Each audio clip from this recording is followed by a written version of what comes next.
ભરૂચ તાલુકાના કંઠારિયા ગામે પિતા પુત્ર પર ગામ કમિટીની સંસ્થાના પ્રમુખ ઉપપ્રમુખ સહિતના હુમલાની કેફિયત।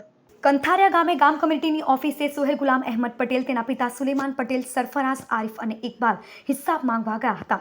સંસ્થાના પ્રમુખ મૌલવી ઇસ્માઇલ સોતરા, ઉપપ્રમુખ મૌલવી સરફરાઝ સોતરાએ ગામ કમિટીની ઓફિસે આવી હિસાબ પણ નહીં કહી ધમકી આપી હોવાનો આક્ષેપ કરાયો હતો। સાથે જ તેમના અન્ય મળતિયાઓને બોલાવી જીવલેણ હુમલો કરાયો હોવાની કેફિયત વ્યક્ત કરાઈ હતી। અગાઉ પણ 2024માં મનુબર નજીક હુમલો કરાયો હોય, જેમાં કોઈ કાર્યવાહી પોલીસ કે વકફ બોર્ડ દ્વારા પણ નહીં થઈ હોવાનો આરોપ સોહેલ પટેલે લગાવ્યા હતા। મારું નામ સુહેલ ગુલામ અહેમદ પટેલ છે। હું કંઠારિયા ગામનો રહેવાસી છું।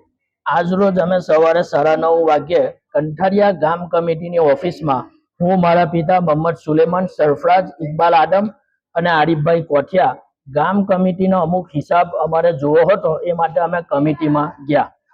ત્યાં આ સંસ્થાના પ્રમુખ મૌલવી ઇસ્માઇલ સોજરા અને ઉપપ્રમુખ સરફરાજ મૌલવી ઇસ્માઇલ સોજરા જેઓ આવી જઈ અને કોઈને હિસાબ આપવાનો નથી, તમારાથી થાય તે કરી લો, અને એમના પછી બધા ભાઈ ભત્રીજાઓને બોલાવી માણક હથિયારોથી અમારી ઉપર જીવલેણ હુમલો કરવામાં આવ્યો।